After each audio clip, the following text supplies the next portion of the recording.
been in the industry for a long time. He's been a product rep. I'm the saddle buyer, so I've known him for a long time. He's really knowledgeable. He could talk to you all day. So he's going to talk to you first a little bit about Western saddles and the saddle fitting, and he's awesome for questions and answers. And if you have anything more in depth that you need afterwards, he is in our store all day today over by the Western Saddles, and he has other products too that he's happy to answer questions with pads, saddles. He's even pretty knowledgeable on bits. So any questions that you guys have, there will be time to answer those. And in the meantime, I'm just going to let him talk to you a little bit about Western saddle fitting. So thanks for coming. All right, Jeff, take it away. Okay. When Gail asked me about saddle fitting, I thought that we should start with the basics. And some of you may know all this, but when it comes to terminology for the saddles, a lot of the companies say things a little different, and then the people in different parts of the country even say things a little different. As you'll find out that I say things a lot different sometimes. So anyway, this here is the bare tree. This is the bars of a saddle. This is the gullet. Okay, this is the cantle. I know that's basic. Maybe all of you know that. But what some people don't understand is when it comes to saddle fitting, you have two styles or two descriptions of trees. And what they'll say is semi-quarter horse bars or quarter horse bars. I'm 53 years old. This has been going on long before I started walking on the earth. The difference is this here is a quarter horse bar. That is the angle of the bar, okay? A semi-quarter horse bar is straighter up and down, okay? And that's it, okay? That's what they call a quarter horse bar and a semi-quarter horse bar. When they start talking about medium, wide, full, all of this is just terminology from around. Tree manufacturers and saddle manufacturers measure trees when it's a bare tree, okay? And that is the gullet width or the gullet height, and that's it. So you can have 6.5 inch gullet clear up to an 8-inch gullet, okay? For most quarter horses, and I've raised quarter horses all my life, like she says, I've worked for saddle companies, most of them run 6 3/4 quarter horse bars, okay? But as breeds change over the years and you start getting bigger horses or people feed it better, they will widen the gullets and they'll be 7 inches wide. So when you go to shop for a saddle and you're asking about it and you want a quarter horse bar, you need to ask them, what is the gullet width? Not, is it full bar? Because what one company can call a full bar would be 6 3/4, or the next company, that'll be 7. So always ask the gullet width. And that's on a bare tree, not after it's put together. Because I've seen people want to try to measure this, and it depends on the amount of leather they put on, what kind of fleece they put on. So, but everybody will have that measurement.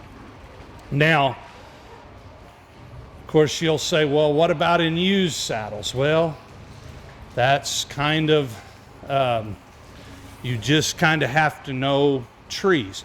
That's where this is a wood tree where it's rawhide wrapped. Okay, if you see, they've taken rawhide, wrapped it around the tree, and laced it. The reason they do that is so the wood doesn't rot. They've been doing that since the turn of the century. That's how they keep the wood from rotting. Okay, they also make rawhide trees. Rawhide trees is a molded plastic. There's the company called Rawhide makes all of those trees.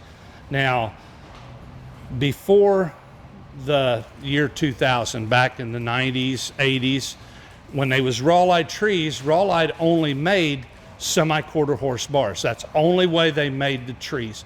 In about the year 2000, they started making them in quarter horse bars and 6 3/4 inch gullets. So if you kind of know saddles and you kind of know when they was bought, that gives you an idea, but the only way you can truly know is a new saddle. But it does give you an idea of the way it is. Wood trees are always made on regular quarter horse bars, you know, like that. That's just how the angle of the bar. They've been doing that forever. You will find occasionally some made with semi-quarter horse bars, but it's a rarity that you get them that way. Now, that's how the saddles are made. Now I have the girl here that was going to show you that when it comes to setting on saddles, if you come here and sit on this one. Now I also see this as a lot of problems of people. They'll go to shop for a saddle. They'll come up. They'll kind of pick out the saddle they think is pretty that they like. They walk up. They jump on the saddle, and then they hang their feet like that. Well, you really don't know how it's going to set. So the first thing when you want to shop for a saddle, you set it on a saddle fitting stand and you put your feet in the stirrups. And what that does is that's so you know where your legs are going to hang. Then when you want to know the seat size, the old rule is always 2 fingers between the swells and the leg. Now, since you're all sitting on that side, let me turn this saddle just a hair, if you don't mind. Let me get it a little closer.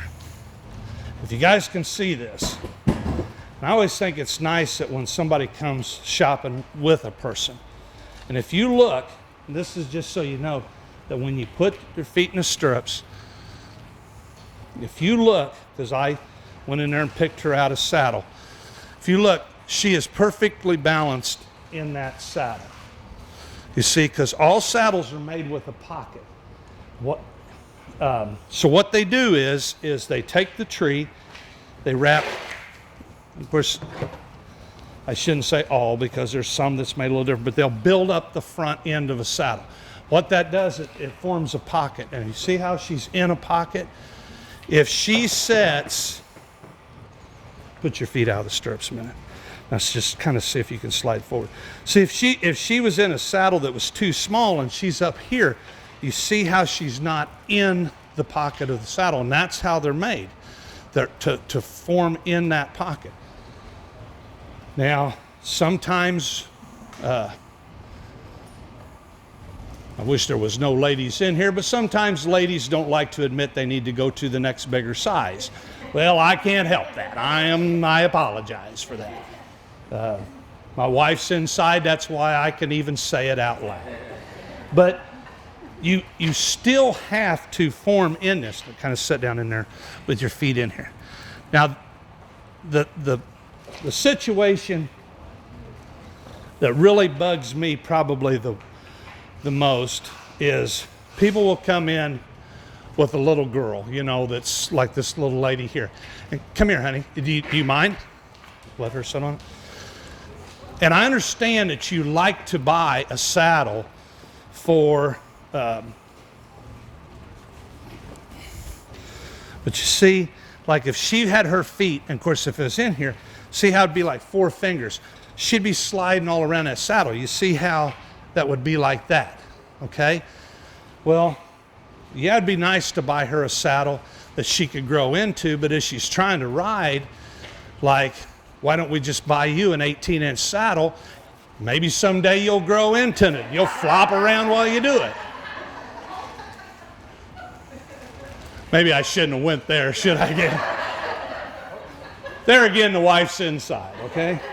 But you see my point. You have to now a lot of times on kids, I think that you can go just a little bigger, but they still have to set in the pocket. That's just how saddles are made. They've been making them that since the cavalry days. Now, we live in southern Illinois. The company I work for is out of Texas. We ride a lot. My wife and kids barrel race. We ride a lot in the Shawnee National Forest. I think everybody should use the flank set. I think that whenever we break our colts, we put the flank sets on them, we get them trained, they get used to the flank sets. It's just part of what they are trained for. What a lot of people do, and I ain't gonna pick on this old boy but he is bigger than me, so I will stand my ground.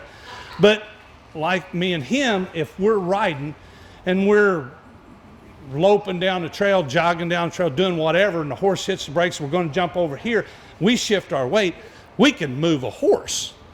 Well, if that flank set is there, that whole saddle is pulling down on that saddle, so it's setting firmer on the horse's back. Everybody always relates to the flank set just like, well, I ain't going to rope. No, but it's the distribution of the weight. This little girl, she's running and all of a sudden she turns the barrel and comes back. She don't weigh as much as, dang sure not as much as me, I should say. So that's the difference of why you should always train them with the flank sets. That's why they put them on there. You don't see saddles built without them. Use them. Train your horse to use them. If it's an older horse and he's never had one on there, take him to a round pen, but it'll get your horse riding balanced. But if you see here, if she's sitting in that saddle, she's too big where she was right in it. Now, thank you, honey. He was a good model.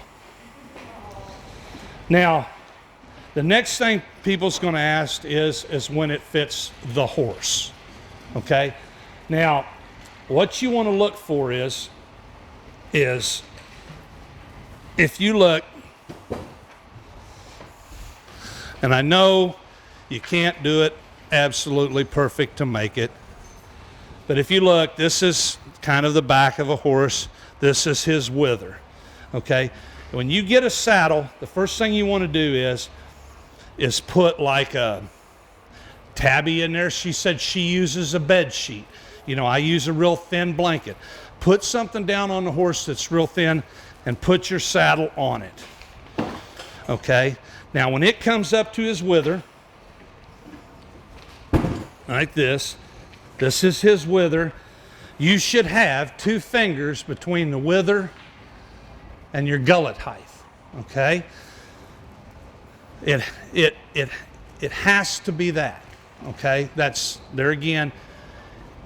You're going to find in some barrel saddles and some saddles they'll make a higher gullet, you know, so you can brace up against. Some barrel saddles, they make a higher gullet. It doesn't hurt if it's higher, but it has to be at least 2 fingers with just a bed sheet. Okay? Then you know that when you sit down on it, it's not going to rub their wither. Then when you take a pad, like this is a 3/4 inch pad, and you put on this,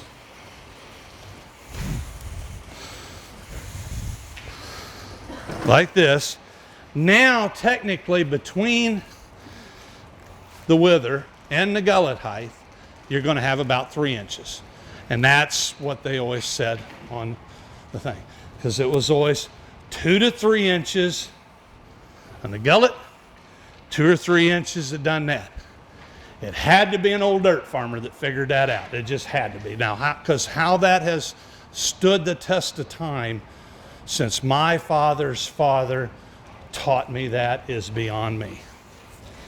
But, so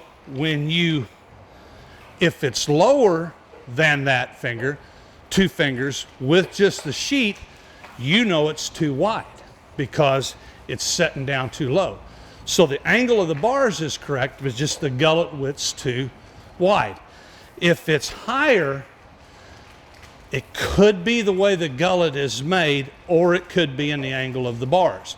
That's where when you got your bed sheet on and you take your foot, well, your hand, because you're not in it, don't have a girth on it, and pull down on one side real hard. Now, I know you're going to think, man, does this guy know what he's talking about? Because it's so simple, or basic, I should say, that when you push down on this stirrup, if it's too narrow, it will automatically want to twist. It just does. If it's the right angle and the right width, when you push down on it, it'll go straight down. That's saddle fitting. I know that sounds really basic, but that's what it is. It's one of the others. And then you just, like I say, if it's wider, it's going to drop lower. So I know some of that is, and then that's where I'm going to take questions, because if you have gaited horses, the trees are different. If you have Arabians, they're different. Mules are different. And I'm more than willing to answer, and I can explain the trees on that. But that is the basics of saddle fitting. Is there any questions? That maybe don't complain about our weight size, okay? So, if I come in here and I buy a saddle, I mean, I just try it on my horse, and as long as that's all good. Actually, what they do is they have a 10-day policy to try it. But once you set one on, and you know the width it is, that will be. Now, the only thing I always say, and every area is different, and I would really think that this area here would be like Michigan, that predominantly your horses set during the winter. They're not being rode all the time. So they're going to be soft, they're going to be bigger. Then when you fit them, he's going to be different in April what he is in August. There's just the difference of the horse. Just like he's going to be different when he's 2-year-old, when he's an 8-year-old, and when he's 22 years old. The one thing about it is if you take him out if you pull a horse out in the springtime, they're predominantly probably going to be the heaviest. So if you fit the horse to then, when he gants up and the more you ride him, you could go with just a little thicker pad. In other words, like if you say this is a 3/4 inch pad and that's what he needed, then when you rode him more, it might be a 7/8. I had a horse that I showed that he never really changed. He just didn't change. I had a mare one time that I showed for 10 years, won all kinds of stuff with. In the wintertime, she would just explode. And then I'd ride her for a month. She would gant up. I'd go to a little thicker pad, and it was fine. Never had to change the saddle because the bars angles didn't change. The gullet width didn't change. When you go, this is what's deceptive to a lot of people, because they just, you can't see this. There's a lot of people never even seen a bare tree before. This lady's back there shaking her head. I've never seen a bare tree. Well, they don't realize a 1/4 inch is a huge amount. You go from a 6.5 inch semi-quarter horse bar to a 7 inch is a 1/2 inch. I'm telling you, it's like a foot. It's just when it's setting on the wither. Now, I always, know that, like, a lot of people when they're starting out, I feel that if they can go into a store, like in Gales, they walk in a store, they can get the correct size they need, understand the widths they do. They can put it on their horse. They find out, what they are in the gullet widths. Then you buy what you want. But you have to know the size of yourself and the size of the horse. And it's not as complicated as a lot of people make it out to be. All you got to remember is the 3-finger rule. It's just that simple. We have one saddle. 4 people riding him. She has her little motor saddle with them. My And then the saddle came with the horse, so you know. right. The one thing about it is it's not that a little kid or a young, a person can always ride a bigger saddle than too small a saddle. Too small a saddle, you're just up against the swells. You can't even ride it. It's painful. It hurts. What I mean, when you're jogging, you're just constantly hitting it. You just can't ride it. What always gets me is when it's just way too big, because they like a little kid, like the little girl, when she's in way too big a saddle, she can be out of the saddle before she even gets a chance. And the problem is once they reach a certain age, they can get, every kid's different, but they can fall off, forget that, and jump right back up and go yeah. And some don't never want to do it again. They've just, it's scared them. And so there's no reason, it's always try to get the proper size.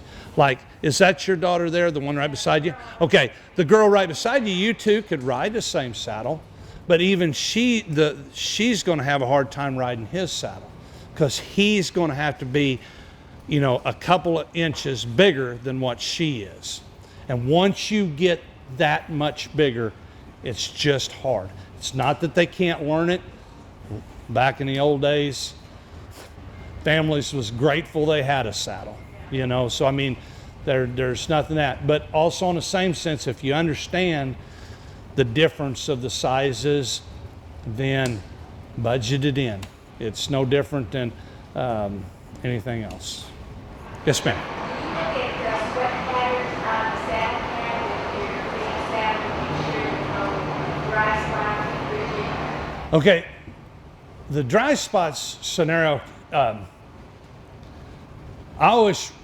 people ask me that all the time when I do the Congress, when I do the horse fairs. That's like the most asked question. And that can come from, first thing I tell them, it's just like a car, in a sense that you can take a car to the Ford dealership and you can pull in there and say, man, my car ain't running right. And he put a hose on it and boom, that's it. And it's fine. You pull it in there the next time and they put a hose on it and they say the clamp's bad. And then they put a clamp on it and then they say the belt's bad. Because it could technically be 2 or 3 different things. And it's hard to say without having the horse. But the most of the time, it's the pad, in a sense that it's like the pad, doesn't wick away the sweat as good.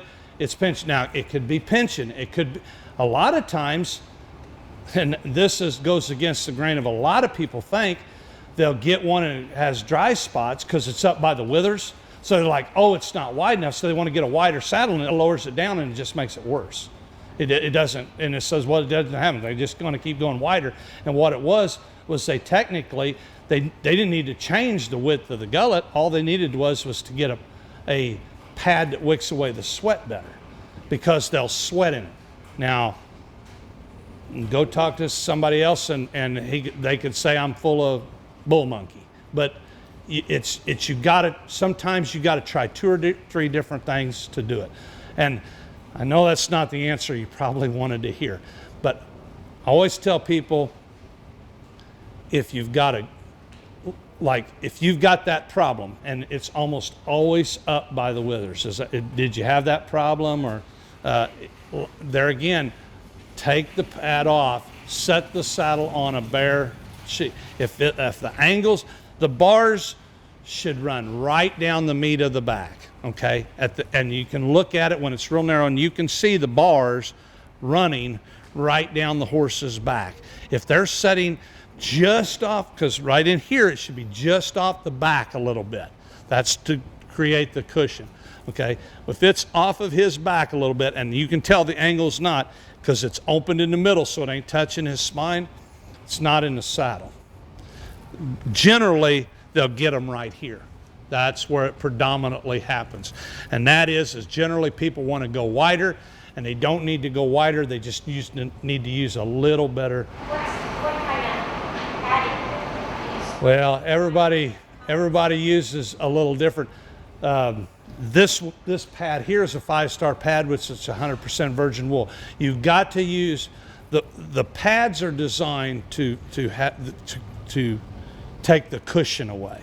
So what you want is a pad that is like in your size, probably about 3/4 inch to 7/8 inch. You know, me and him, we're going to ride in like a 1-inch pad. So it's to cushion the thing. When you get a synthetic blended pad will hold heat more. Neoprene will hold heat more. They've got their purposes. They're a non-slip pad. If you're barrel racing, I see a lot of them use them because their saddles don't slip, but they're not going to breathe as much. So if they don't breathe as much, they're going to create more heat under there, which will create just back to the hose and the clamp. It can be 2 or 3 different things. But a lot of times that's where it starts. But it can be that your saddle doesn't fit right too. So that's where you want to always take that. And it's very seldomly, but sometimes, you know, horses are sensitive skinned. You know, you can have, and so a blended pad or a synthetic fleece bottom will make a horse kind of break out or dry up. Where a wool, this is wool, and this is wool, it's a natural product, so it won't. You know, that's like a lot of people back in the old days, they would have a rayon or a rope girt, and it was made out of rayon. And they would say, my horse galls every time I use a rayon or use a string girt. I got to have something different. Well, rayon is a blended material. If they would go to a mohair girt, which comes weaved from goats, then like me and my wife, that's what we use all the time when we go to Shawnee National Forest and ride 8 hours a day, and there's no problem. But you know, the next horse, you could put a rayon cinch on it and ride it across the street and come back, and he would already start galled up just because of the blend. 10 other horses, fine. But if your horse is aging and his back is going out of the saddle, if it's the bark, the swell or whatever, Go to a thicker pad. would you go to those pads that have the little build-up things along the Yeah. I guess I'm not the guy to ask that.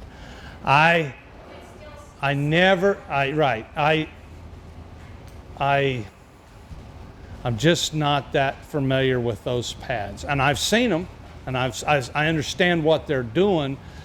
The only thing I wonder about those is I revert back to the kind of the quality of the product. It's real easy for me to go to the quality of the product. It's not that I'm trying to get the more money. I just think that when you, if it's you know, made out of wool, then I think that it's better. But sometimes when it's a blended material, you can do that, and some horses don't like it. But when they're really swayed back, what I did, I used to have an old mare that was really swayed back. How's that? And what I did was I just went to a thicker pad, and it helped. Maybe I wouldn't not do it, but I hate to advise you on that one when I really don't have a good answer for that one. Sorry. What about these young horses? Like I've got Rocky Mountains now. My horse, when she was young, she was big. This Rocky Mountain, I expected to widen quite a bit. Right. What about trying to fit saddles? And Gated horse saddles are probably would be where I go, because they're automatically going to, anybody that makes a gated horse saddle, it's 1/4 inch wider. One thing that, because we actually have a friend that that goes trail riding with, that has one, and they're a flatter backed horse. So a gated horse saddle has, what they do is they, the company I used to for, that's how we built them. Company I work for now doesn't build them, but when we built them, we widened the gullet a quarter and we flattened the bars that come back and we made the bar an inch shorter. That's what you'll want to look for, because generally, and of course maybe not your horse, but a lot of them will have a little shorter back, and it's a lot flatter than a quarter horse. So that's what you'll want to look for. Okay, and then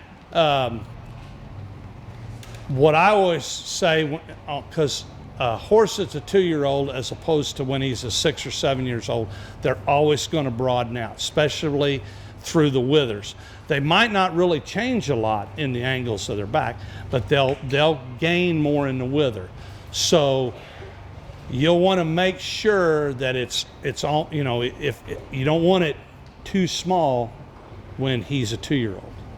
You know, you'll want it not necessarily big, but what I'm saying is you might use a 3/4 or 7/8 inch pad or something like that. Then, you know, you'll go down. But surprisingly, it's really ironic, because I've like I say, I've fit thousands of horses. Your quarter horse breed just generally uses a 6 3/4 quarter horse bar. If he's got much thoroughbred in him, especially the older ones, you would see more semi-quarter horse bars put in them. 1 out of 1,000 will go wide. If you go to gaited horses, 7-inch wide flat bars will just basically fits all of them breeds. Then you get the fluke, and then he might need generally another 1/4 inch wider. You know, they automatically will bring the bar back. Now, the saddle I was familiar with, the company I used to work for, we made it with a drop plate rigging, and I would always kind of think that when I got to when you're looking for one, try to get one with a drop plate rigging, because it'll open up their front end better.